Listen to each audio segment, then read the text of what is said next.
ირანმა ახალი ფრონტი გახსნა შეერთებული შტატების წინააღმდეგ კუბაში დრონების გამოყენებით სადაზვერვო ანგარიშის მიხედვით.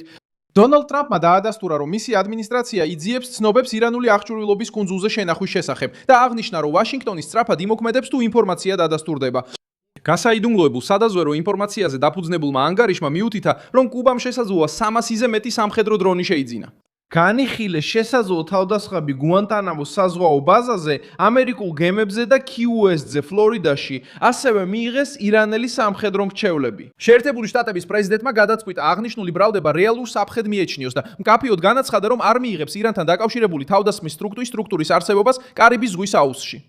მომენტი ამძაფრებს სიმძიმეს, რადგან ბრალდება ჩნდება ღია ომის ფონზე. ამერიკულმა ძალებმა კვლავ დაარტყეს ირანის სარაკეტო დრონებისა და სანაპირო დაცვის ობიექტებს.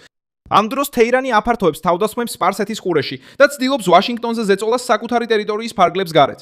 კუბა ამ შემთხვევაში ჩნდება როგორც ამ დაპირისპირების შესაძლო გაგრძელება ამერიკის ტერიტორიის სიახლოვეს და ჩინეთის პოლიტიკური დაცვის ქვეშ. უკვე მხოლოდ ამ შესაძლებლობამაც კი თეთრ სახლში სერიოზული განგაში გამოიწვია. რას ინახავს ირანი კუბაში? რატომ დათანხმდებოდა კუბის რეჟიმი ასეთ რისკს? როგორ აპირებს ტრამპი ამ საფრთხის აღკვეთას? ტრამპმა ამ საკითხზე 13 ივლისს ოვალურ კაბინეტში ისაუბრა. მას შემდეგ, რაც ჟურნალისტმა პირდაპირ კითხა გავრცელებულ ცნობებზე, პრეზიდენტმა უპასუხა, რომ ინფორმაცია შეიძლება სიმართლე იყოს. მან განაცხადა, რომ მთავრობა ამ საკითხს ამოთმებს და გააფრთხილა, რომ შეერთებული შტატები ამას არ დაუშვებს. არსებობს ცნობები ირანული დრონების შესახებ კუბაში. ამასთან დაკავშირებით არსებობს შეშფოთებები. როგორია ურთიერთობა ზივასთან ამ კონტექსტში? სამხედრო ჩარევა ჯერ კიდევ ძალაშია. სანამ იქამდე მივალთ. ნახვამდის თუ მათ ესაბთ და შესაძლებელია რომ აბთ, მოვაგვარებთ, მარკუს სხვა ოთახშია, თუ მართლა აბთ, სწრაფად მოვაგვარებთ, პრობლემა არ გვექნება. ამას არ დაუშვებთ. შეიძლება რაღაცას ინახავდნენ, ეხლა ამას ვიძიებთ, შეიძლება მართალია და შეიძლება არც იყოს ასე, მაგრამ მალე გავიგებთ. ვაშინგტონი ამ საკითხს უბრალოდ ჩორად არ ავიკიქვამს.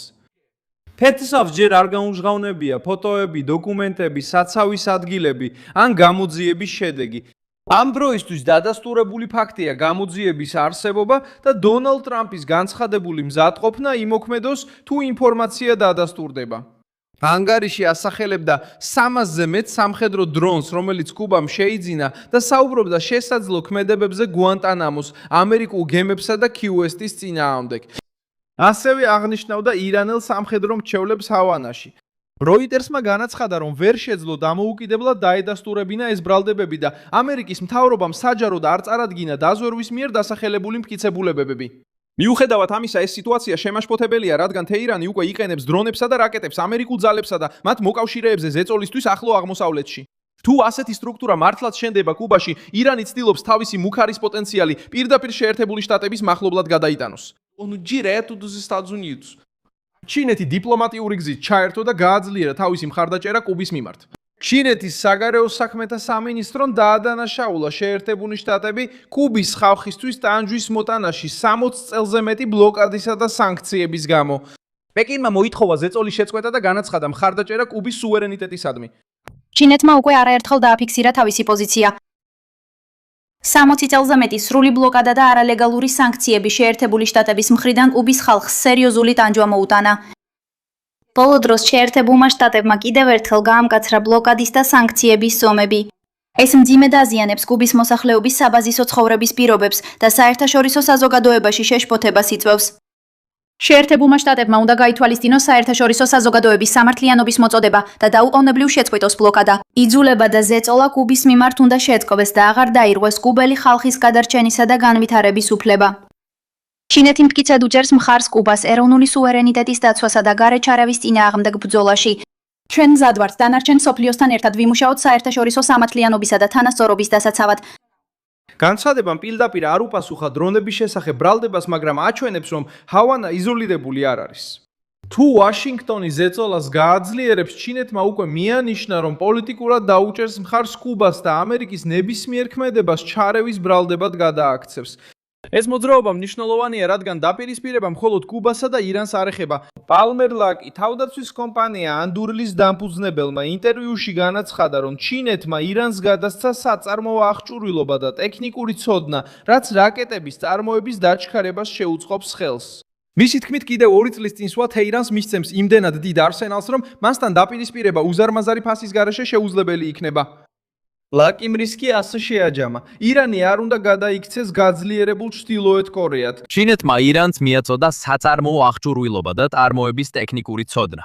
ამან გამოიწვია მათი ბალისტიკური რაკეტების წარმოების მკვეთრი ზრდა, რომლებიც უკვე რამდენიმე თვეა ამ ახალი სტრუქტურით მუშაობენ. თუ მათ ასე გაგრძელების საშუალებას მივცემდით 2 წლის განმავლობაში, არსენალი იმდენად დიდი იქნებოდა, რომ ჩვენ აღარასოდეს შეგვეძლებოდა მოქმედების ფუფუნება. ისინი აშენებდნენ ბირთვული იარაღს და თავს დაესხებოდნენ ჩვენს მოკავშირეებს ისე, რომ ჩვენ ვერ შევძლებდით რეაგირებას. ეს არის ჩრდილოეთ კორეის სცენარი. და ჩრდილოეთ კორეას იმდენი артиლერია აქვს დაგროვებული ბორცვებზე, რომ ჩვენ ნამდვილად ვეთკი ვიფიქრებთ მათ წინააღმდეგ რაიმეს გაკეთებაზე. ხო ასე?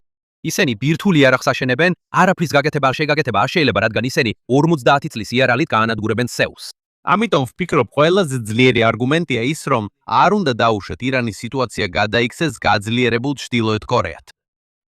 კუბის კრიზისი იმავე დროს ჩნდება, როცა შეერთებულ შტატებსა და ირანს შორის დაპირისპირება ჰორმუზის სრუკაში ისევ გამწვავდა. ლიბანი ცდილობს შეამციროს ირანის გავლენა. პრეზიდენტი ჯოზეფ აონი 21 იულის თეთრ სახლში დონალდ ტრამპს შეხვდება, რაც ორი ლიდერის პირველი პირისპირი შეხვედრა იქნება. შეხვედრაზე განიხილავენ შეერთებული შტატების მხარდაჭერულ შეთანხმებას, რომელიც ითვალისწინებს ისრაელის ძალების ეტაპობრივ გაყვანას ლიბანის სამხრეთიდან, შეიარაღებული ჯგუფების განიარაღებას და ლიბანის მთავრობის ავტორიტეტის გაფართოებას. ჯოზეფ აონმა განაცხადა, რომ არ მიიღებს იმას, რომ მისი ტერიტორია უფსკრულში გადაიჩენხოს სხვა ქვეყნის ინტერესების სასარგებლოდ და უკვე დაადანაშაულა თეირანი ლიბანის გარიგების საგნად გამოყენებაში. ეს განცხადება პირდაპირ ეხება ჰეზბოლას და ირანის პროექტს, რომელიც მიზნად ისახავს შეიარაღებული ძალების ლიბანის სახელმწიფოს კონტროლს მიღმა შენარჩუნებას. ლიბანისა და ისრაელის წარმომადგენლები რომში 14 იულის კვლავ შეხვდნენ ერთმანეთს ამერიკის შუამავლობით. მოლაპარაკებები მიზნად ისახავს ორი საპილოტე ზონის შექმნას ლიბანის სამხრეთ ნაწილში. ამ ადგილებში გეგმა ითვალისწინებს ისრაელის ჯარის გაყვანას, ლიბანის არმიის შესვლას და ჰეზბოლას განიარაღებას. ჯგუფი უარყოფს შეთანხმებას, მაგრამ აუნის მთავრობა სურს ტერიტორიის კონტროლის დაბრუნება. თეთრ სახლში შეხვედრამ შეიძლება დააჩქაროს ეს პროცესი და ირანს რეგიონული ზეწონის კიდევ ერთი ბერკეტი გამოაცალოს. ბენიამინ ნეთანიაჰუც ამზადებს მოგზაურობას. ისრაელის პრემიერ-მინისტრი უნდა დაესწროს სენატორ ლინდსი გრემის ხსოვნის ცერემონიალს და აპირებს შეხვდეს ტრამპს. ეს იქნება ნეთანიაჰუს პირველი ოფიციალური ვიზიტი ამერიკის დედაქალაქში ირანთან ომის დაწყების შემდეგ. გრემი გარდაიცვალა 12 იulis და იყო მტკიცე მხარდამჭერი შეერთებულ შტატებსა და ისრაელს შორის ალიანსისა და თეირანის მიმართ მკაცრი პოზიციის. ნეთანიაჰუს ყოფნა კვლავ აკენებს ირანს თეთრი სახლის საუბრის ცენტრში, ახლა უკვე კუბის გაფრთხილებასთან, სპარსეთის ყურეში მიმდინარე ოპერაციებთან და ლიბანზე მოლაპარაკებებთან ერთად. კიდევ ერთმა ეპიზოდმა გაზარდა დაძაბულობა ჰორმუზის სრუტეში 14 იulis.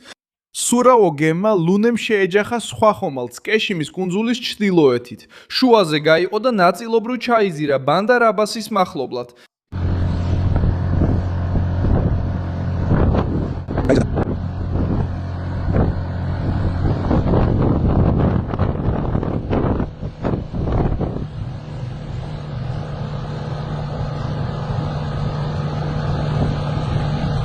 ირანის სპორტებისა და საზღვაო საკითხების ორგანიზაციამ დაადასტურა გემის ჩაძირვა, რომელსაც საზღვაო წყაროები უკავშირებენ კეშენის კუნძულის ჩრდილოეთით მომხდარ შეჯახებას, რაც გემის 22 წლიანი ასაკით კიდევ უფრო გამწვავდა. მიმდინარე რეგიონული მდგომარეობის გამო სწრაფად გავრცელდა ხმები მცურავ ნაღმზე. ვაშინგტონი წნეხის ქსელს აწყდება, რომელიც ირანს გადის, ლიბანს აღწევს, ჩინეთის დიპლომატიურ მხარდაჭერას იღებს და ახლა კარიბის ზღვის რეგიონშიც აღწევს სერიოზული ბრალდების მეშვეობით, რომელიც ჯერ კიდევ გამოძიების პროცესშია. თუ დაზვერვა ამ სტრუქტურას დაადასტურებს, კუბა კუნძულს პირდაპირ კრიზისის ცენტრში მოაქცევს შეერთებულ შტატებთან.